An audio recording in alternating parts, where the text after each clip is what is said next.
You're listening to the Visually Stunning Movie Podcast, the place to come for movie reviews, along with some extra fun talk about movie-related topics like box office and awards.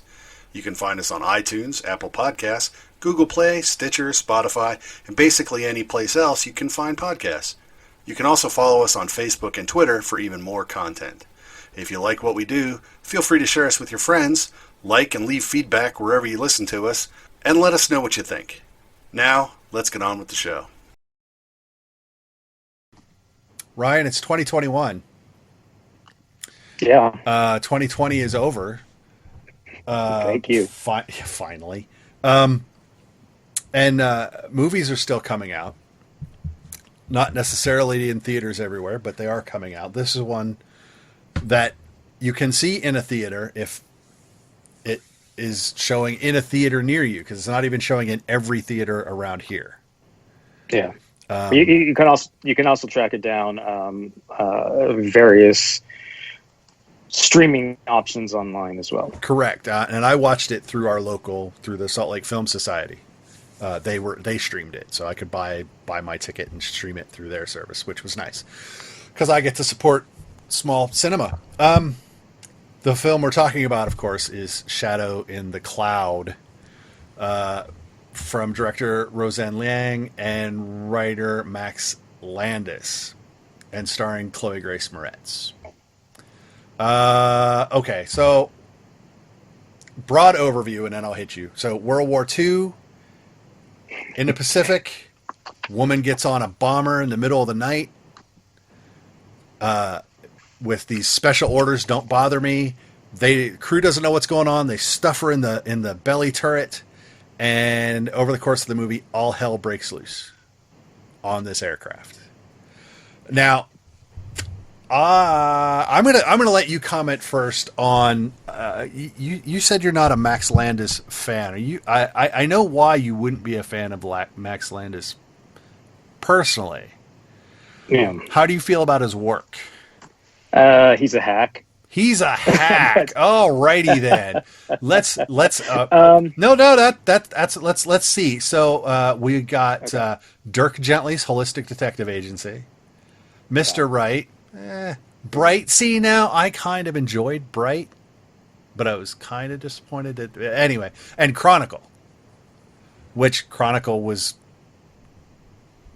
good. I mean that put a lot of people to work after Chronicle. So okay. And their careers have been so spectacular. Yeah, sometimes it's just weird, isn't it? Anyway. So he's a hack. In your opinion, he's a hack. Okay, so let's talk about Shadow in the Cloud. No, go ahead. But I did do some digging around, and it appears that he is only listed as a screenwriter because of the Writers Guild. He has not been involved in the project for some time, apparently. So, in Shadow in the Cloud. Yes. Okay. Yes. Yeah. So basically, the producer had a script that he wrote, didn't want to do it with him, wanted to do it, but then they had rewrote basically, but they didn't write enough to. They used too much of the idea, apparently. I guess. Well, I would guess it's the first 45 minutes that they used. It seems like it kind of fits. It could be. Well, it seems to fit with his other stuff. Yeah. So that would be my guess. They have said that it was a very short script that he gave them because he likes to use large fonts, which I think is hilarious. Have you thought that maybe he can't see very well? No, like padding your college papers by using an 11 font instead of a 10. Yes, right. But no. Apparently, it's more like using a 13. Oh wow! Yeah. I knew those people at college, actually. Yeah. That's anyway, but that's okay. But that's a lot of back stuff that may or may not matter to a lot of you. Essentially, anything that I have to say about this film probably doesn't have a lot to do with him directly. No, that's fair enough. There we go. There you go. Okay, so fine. So let's talk about Shadow in the Cloud. starts off. I saw the trailer, and I think I mentioned it to you, and I think I said I wanted to see it because it kind of had that Overlord vibe. Yeah. With our zombie With, Nazis. yeah. And like for the first 45 minutes, I was okay with that vibe. And then you hit that mark, and then something in this film flips tonally. Yes. Where are you at? Which because this is like two distinct movies. There's like the first half of the film and the second half of the film. Where are you at? I didn't particularly care for either. I think that even either if it had been one of the other films, I still probably wouldn't have been a fan. Although I think the second half maybe is truer to what it actually is than the first half is. The first half feels a little bit like Smokescreen. And I suppose it could go the other way. You could say that the second half is, but yes, there's definitely there's not a single movie here. There's two different sort of things going on. Right. Okay. So let me let's make clear. This film was made in New Zealand by New Zealand people, and again, we have New Zealanders have a very different sensibility in their filmmaking than Americans. It's close, but it's not quite the same. So let me tell you some things that I wrote down, and I'll get your opinion on them as we go here. The first thing I wrote down was there's very Carpenter-esque feeling right at the beginning, on the runway, and in the fog, and the music. The music is huge in this film. Yes, and it's very late 80s, early 90s electronic. Well, I guess it would like throwback stuff. I said, and I said it was very Carpenter, John Carpenter. Yeah, and so I was like, cool. So for me, it started off on the right foot. There's more than a little bit of Twilight Zone here early, and then about halfway through, we go from the John Carpenter Twilight Zone episode to the Lifetime movie. Okay. Yeah. And then we go somewhere entirely. Right, okay. Yeah, we go somewhere entirely different. So there is a creature on the plane. You can gather that from the trailers. Okay. So there's no surprise there. There's no spoiler there. There's a creature on the plane. A gremlin.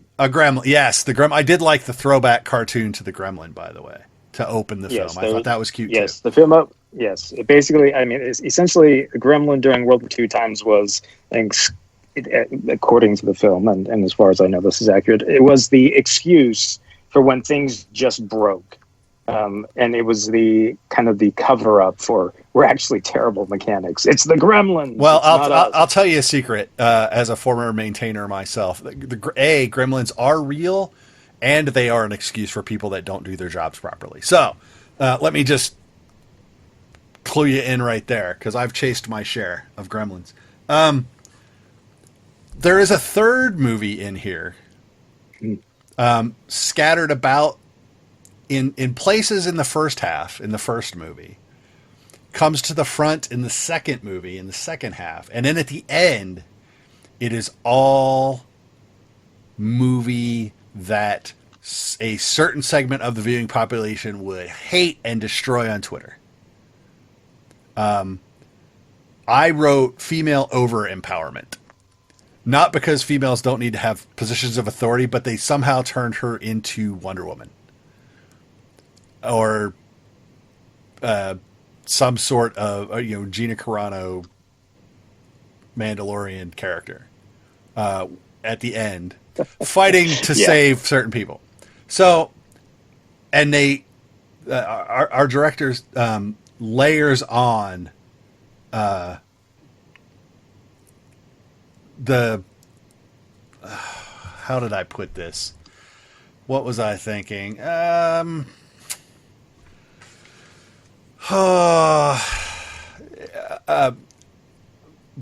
whole thing is really, and this is where, okay, let me backtrack slightly. This is where I thought you were going to have the Max Landis problems. Is that the whole first movie, which is kind of like a really kind of good atmospheric, like I said, Carpenter-esque Twilight Zone film, is just smothered in misogyny.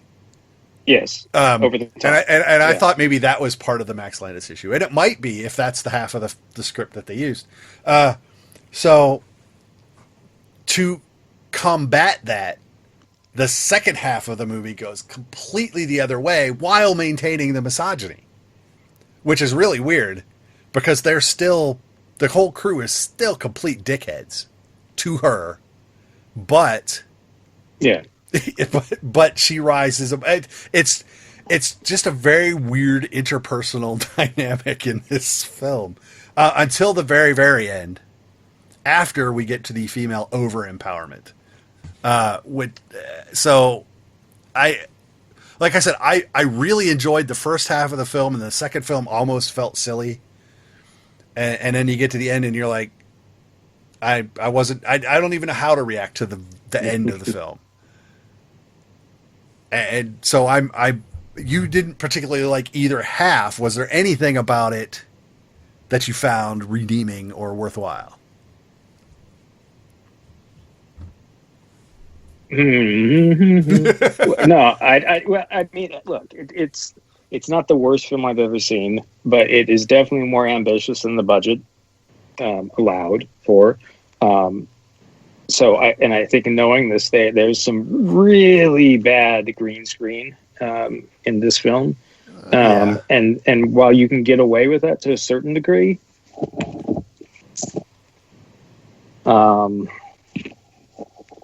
yeah, I don't. There's just so much. I think it really comes down to script, and the script is the sort of thing that it's never particularly honest with you, but it's also dishonest, kind of in a wacky way. It's not like it's sort of like, well, we have this secret, and you'll never guess it because it's so insane that you would never think of it.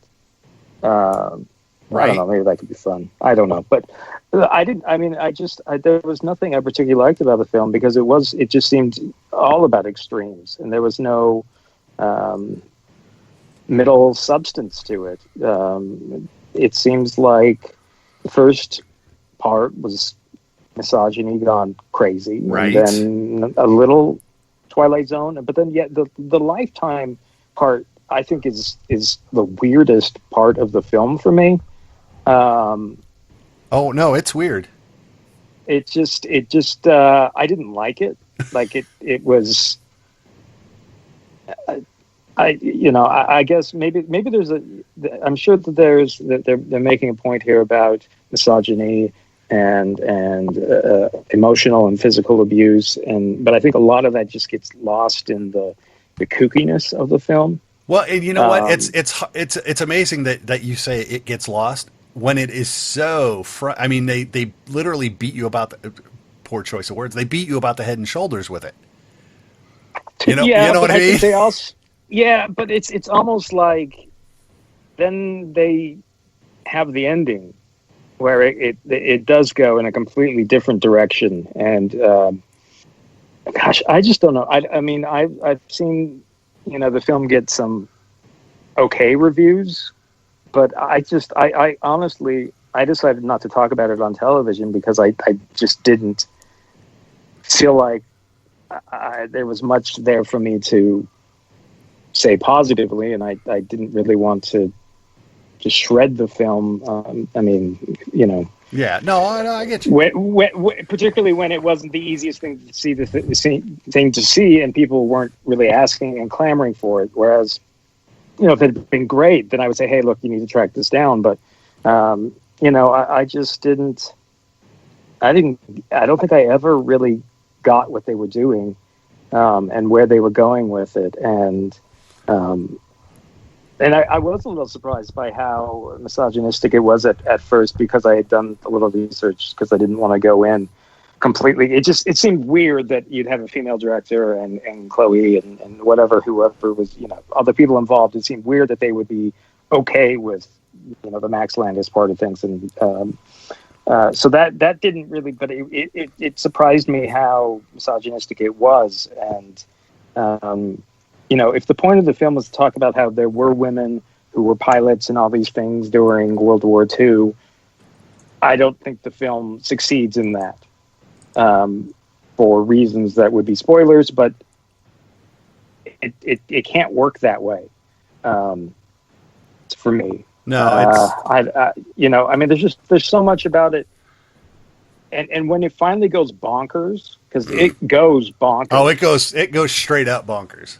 At that point, I was so disinvested that it was just like, oh, okay, well, this is your way of telling me I can completely tune out. But I mean, it's not the.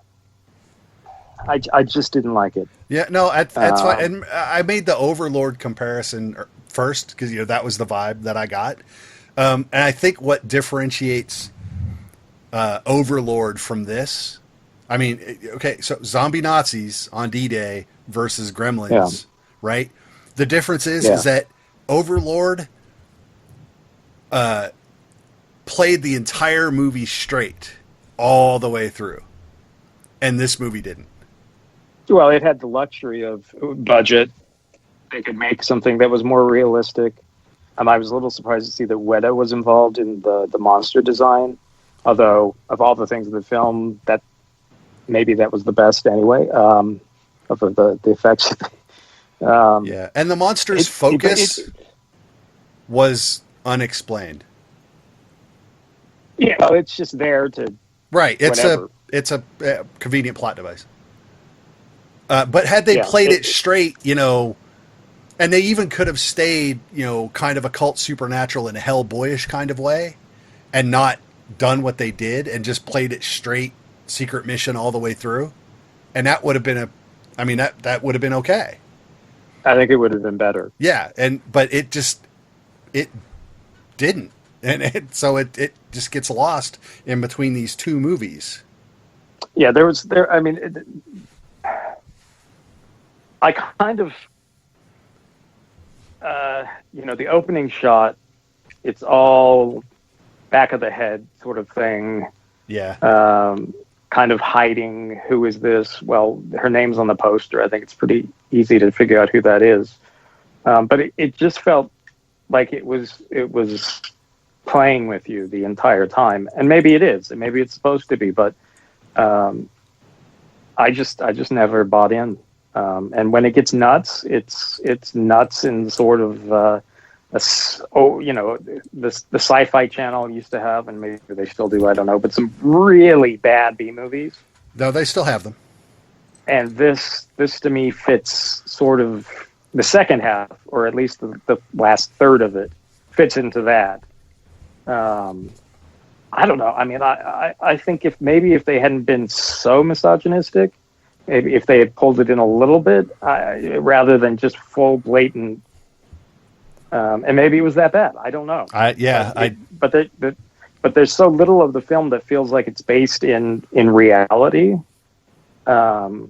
That I struggle with a lot of things. If it was trying to say something, about women in the military or whatnot, it just didn't seem to really say that. Yeah, it just got lost, or covered up, or buried, or forgotten about, or whatever. But it's not there. I think maybe in the way that they wanted it to be there, and that's or maybe in the way that I wanted it to be. I mean, I don't know that this isn't the movie they didn't set out to make. It very well could be the movie they set out to make. So. I just there wasn't a lot here for me, and that's about the best I can say about that. No, that's That's ample, I think, for Shadow in the Cloud. It is rated R. It is only an hour 2023. Yeah, if you're, it feels a lot longer than that. it actually does, which is weird, but probably because you're trying to get through some of the ridiculous parts. So I would say the ending feels like it's on fast forward, yes. where a lot of the other parts of the film feels maybe half speed. that could be. So there you go. So yes, mixed on Shadow in the Cloud. Ryan doesn't care for any of it. I cared for the first half of it, and then it just kind of went wonky, and not in a good way. So there you have it. Welcome to 2021, everyone. This is the movie we're opening with. There are going to be more releases this month. That would be January if you're keeping track at home, which we will talk about. Sundance comes up at the end of the month. I do not know how much coverage we're going to have because things, but we'll see how that works out. So till next time, I'm Mark. That's Ryan. Bye, Ryan. See you guys. And we will talk to everyone later.